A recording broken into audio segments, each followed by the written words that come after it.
Hello friends, मैं हूं अजीज। आप देख रहे हैं मूवी स्टॉक शो चैनल, जिस पर आज मैं बात करने वाला हूं कई सारी मूवीज की अपडेट के बारे में। यानी अपडेट बहुत है और वक्त काफी कम, जिसे अब मैं बिल्कुल भी ना वेस्ट करते हुए सीधे मुद्दे पर आऊंगा। लेकिन उससे पहले जो मेरी रिक्वेस्ट बनती है वो है इस चैनल को सब्सक्राइब, वीडियो को लाइक और शेयर करने की। लेकिन हाँ, इस इंट्रो के बाद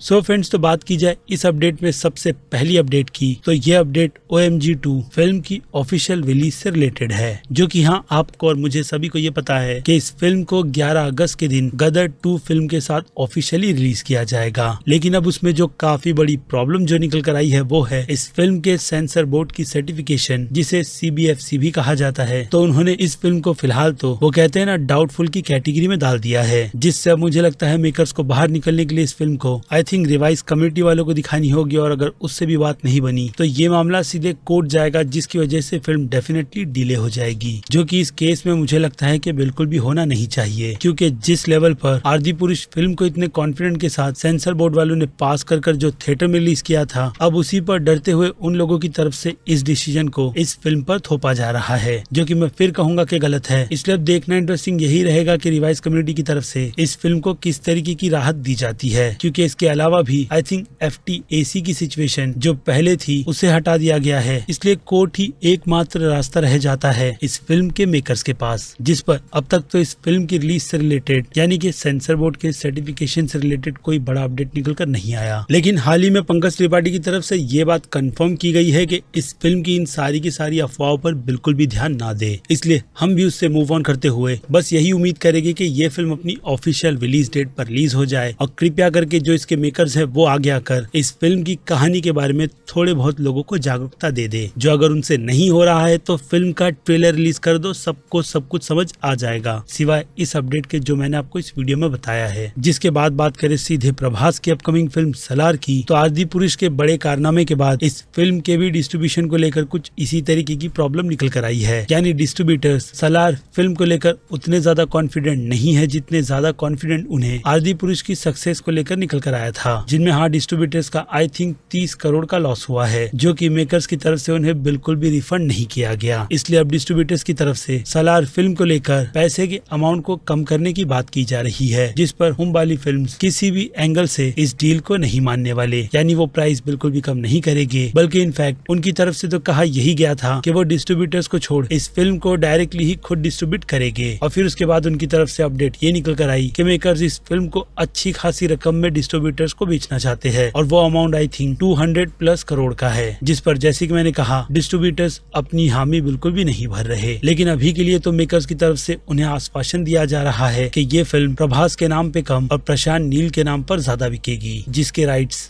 तेलुगु के राइट्स खरीदने के लिए गीता आर्ट्स वाले आगे आए हैं, यानी कि अल्लू अर्जुन के पिता। बाकी अब देखना इंटरेस्टिंग ये रहेगा कि इस फिल्म के हिंदी डिस्ट्रीब्यूटिंग के राइट्स कौन खरीदता है, और वो भी एग्जैक्ट कितने अमाउंट में। और अब जबकि प्रभास की बात हो ही रही है तो बात कर लेते हैं के प्रोजेक्ट की, जिससे रिलेटेड रूमर यही है कि इस फिल्म का टाइटल कहीं ना कहीं कालचक्र हो सकता है, जो कि मेरे हिसाब से अभी के लिए तो मुझे बिल्कुल भी ठीक नहीं लग रहा। बाकी लेट्स सी के फिल्म के फर्स्ट ग्लिम्स को जो कॉमिक कॉन के इवेंट में 21 तारीख को इंडिया की रिलीज डेट के हिसाब से रिलीज किया जाएगा, उसमें कैसा दिखाया जाता है, क्योंकि तभी जाकर इस फिल्म का जो टाइटल है अगेन रूमर के तौर पर, तो उससे हम कनेक्ट कर पाएंगे। बट फिलहाल तो अभी के लिए बिल्कुल भी नहीं। बाकी दीपिका पादुकोण का ऑफिशियल लुक इस फिल्म में परछाई से हटकर हमारे सामने आ गया है, जो कि आपको स्क्रीन पर भी दिख रहा होगा कि इस फिल्म में है तो है कैसा। और फिर इसके बाद आ जाए अगली अपडेट पर, तो ये अपडेट है कई साल के बाद हो रहे रीयूनियन की, जो किसी और का नहीं बल्कि साहिल खान और शर्मन जोशी का हो रहा है, जिन दोनों के डियो ने स्टाइल जैसी आइकॉनिक फिल्म भी दी थी, और हाँ उसके बाद एक ठीक ठाक सी टाइम पास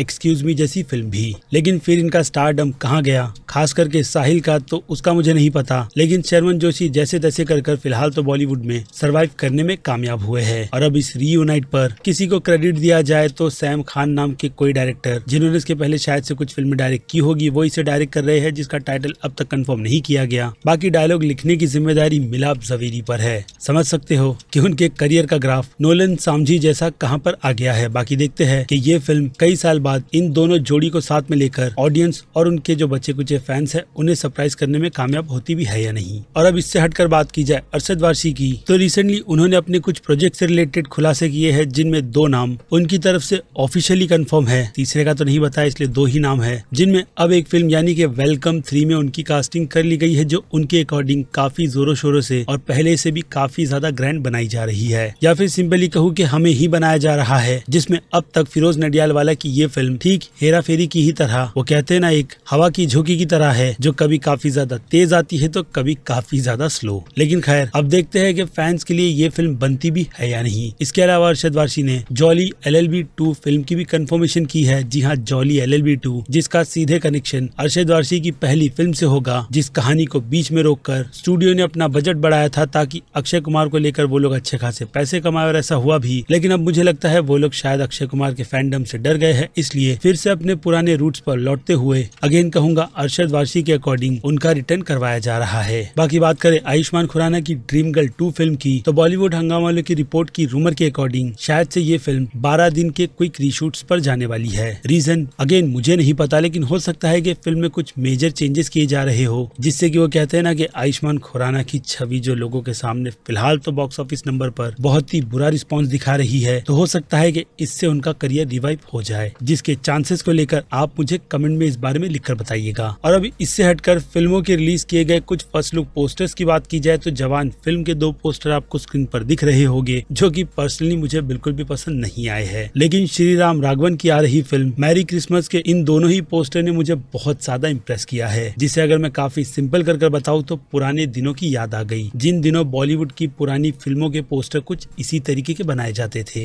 यानी अगेन ये फिल्म अपने रूट पर चलते हुए डेफिनेटली कुछ अच्छा ही देगी। जिसके बाद बात की जाए साजिद नडियालवाला के प्रोडक्शन में बन रही फिल्म चंदू चैंपियन की, जिसे कबीर खान डायरेक्ट करेंगे, और इस फिल्म में हम कार्तिक आर्यन को देखने वाले हैं, तो हाँ, उसके इस पोस्टर से आप अंदाजा लगा लो, इस इमेज से कि इस फिल्म का प्रोडक्शन शुरू हो गया है। बाकी अब आखिरी अपडेट की बात की जाए, तो वरुण धवन की जिस एटली के प्रोडक्शन में बन रही फिल्म की मैंने कंफर्मेशन दी थी, जो फिल्म हाँ ऑफिशियली 31 मई साल 2024 में रिलीज होगी, तो अब इस फिल्म में काफी स्ट्रॉन्ग रूमर के अकॉर्डिंग कृति सुरेश को ले लिया गया है, जिनके विजन में ये फिल्म बिल्कुल परफेक्ट फिट बैठ रही थी। यानी फाइनली अब कृति सुरेश बॉलीवुड से इस फिल्म से अपना डेब्यू करेगी, जिसके पहले भी उन्हें अप्रोच मैदान जैसी फिल्म के लिए किया गया था, लेकिन शेड्यूल के चलते फिलहाल तो वो चीज नहीं हो पाई। लेकिन अब कृति सुरेश के फैंस के लिए ये एक अच्छी न्यूज है। जिन सारी की सारी अपडेट को लेकर अब आपकी क्या राय बनती है, वो आप मुझे कमेंट में लिख बताइएगा, क्योंकि अब वक्त है मेरी तरफ से इस वीडियो का पैकअप करने का, यानी कि इस वीडियो को यहीं पर खत्म करने का। बाकी मैं हूँ Aziz, movie stock show channel like share और सब्सक्राइब भूलना मत। मिलूंगा जल्द ही दूसरी किसी वीडियो में। Till then